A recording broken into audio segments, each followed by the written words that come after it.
Friends, welcome to my third blog. तर आपण सकाळी लवकर निघलो होतो, म्हणजे मी सकाळी लवकर निघलेले 7 वाजता आणि जवळजवळ इथे आम्हाला पोचायला इतका लेट झाला. आम्ही प्रायव्हेट गाडीने येऊनसुद्धा आम्हाला इथे पोचायला 2:30 वाजलेत. पण ठीक आहे, इथलं वातावरण खूप छान आणि सुंदर आहे. तर हे आहे गजानन महाराजांचं मठ म्हणू शकतो आपण. गजानन महाराज शेगाव यांचा मठ आहे. इथे आपल्याला डायरेक्ट बुकिंग्स भेटतात, ऑनलाईन बुकिंग्स नाही भेटत. तर आपण आलेलो आहोत त्र्यंबकेश्वरला, त्र्यंबकेश्वरला जे महादेवांचं त्र्यंबक ज्योतिर्लिंग आहे त्याचं दर्शन घ्यायला. तर चला आता आपण बघूयात आज कसं कसं काय काय होतं आहे. आता खूप लेट आम्ही आलो, इथे 3:30 वाजता आम्ही आलो आणि आता आवरून वगैरे मस्त संध्याकाळचा वेळ झाला खूप छान. आणि आता आम्ही दर्शनाला चाललो आहे महादेवाच्या. तर गर्दी असणार आहे, मे बी सॅटर्डे, त्यामुळं ओके नाही या मी माझ्या मैत्रिणीसोबत आली.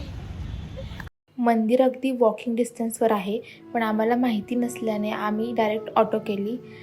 6-7 तासाच्या प्रवासामध्ये काहीच खाल्लं नसल्यामुळे आम्ही चहा घ्यायचं ठरवलं. काय काय खायची भीती असते काय माहिती. या मॅडमांना क्रीम रोल आणि चहा आवडतो. आम्हाला इथे 1-2 क्यूट मुले भेटली, जे की त्यांच्याच भाषेमध्ये काहीतरी वेगळंच बडबडत होते.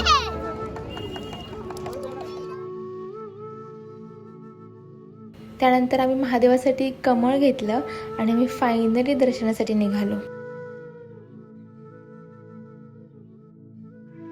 आम्हाला वाटलं तिकडे प्रचंड गर्दी असेल, पण खरं तिकडे काहीच गर्दी नाहीये आणि खूप इझिली आमचं दर्शन होणार आहे.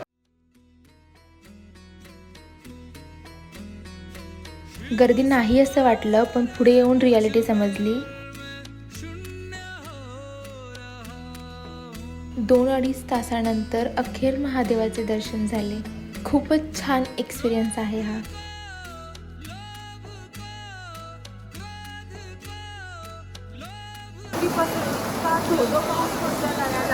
खूप जोराचा पाऊस आहे आणि जरा सांगितलंय की खूप मोठा पाऊस पडणार आहे आपल्या पुणे जिल्ह्यामध्ये, नाशिक जिल्ह्यामध्ये. त्यामुळे आम्ही सकाळी जायचा निर्णय घेतलेला, पण नाश्ता करून झाल्यावर आम्हाला ते छान काका भेटले, जे बोलले की आम्हाला फक्त 400 रुपयामध्ये पंचवटीमध्ये जे मंदिरं आहेत ते सगळे मंदिरं दाखवतो.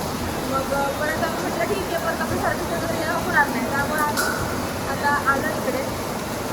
तर हे पहिलं मंदिर आहे जिथं पूर्ण आपल्या म्हणजे महाराष्ट्रामध्ये असं एकच मंदिर आहे जिथे की लक्ष्मणजीचं नागांमध्ये त्यांनी अवतार घेतलेला. हे एक भारी भेटलं आहे, फक्त 20 रुपयामध्ये. नंतर एक पोटामध्ये करू शकतो आणि शाळेत असताना आदत आहे ना, आणि त्यावेळेस काय करायचं, पोटाच नाही करायचं, तर पोटाचा करायचं आणि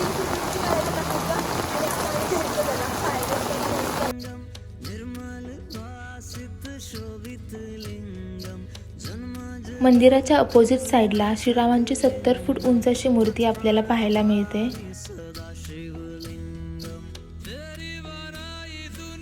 त्यानंतर आम्ही गेलो सीतामातेच्या गुफेमध्ये. तेथे व्हिडिओ काढणं अलाउ नव्हतं.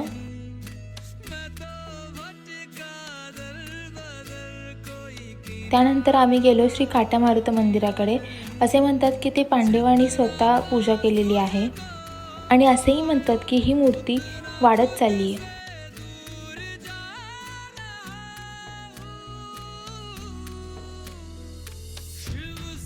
बजरंगबलीचं दर्शन घेऊन आम्ही निघालो श्री काळाराम मंदिराकडे.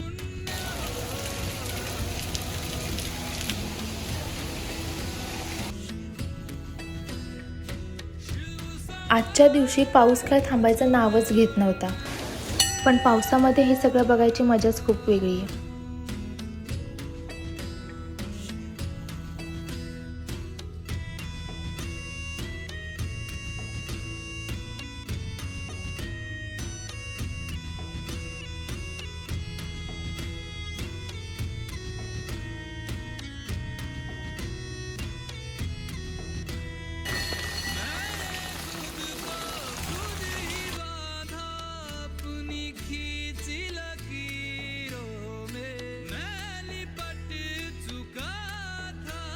हे सगळं फिरण्यामध्ये कळालंच नाही की पाऊस इतका कधी वाढला. नदीने तर डायरेक्ट रुद्ररूप धारण केलं होतं.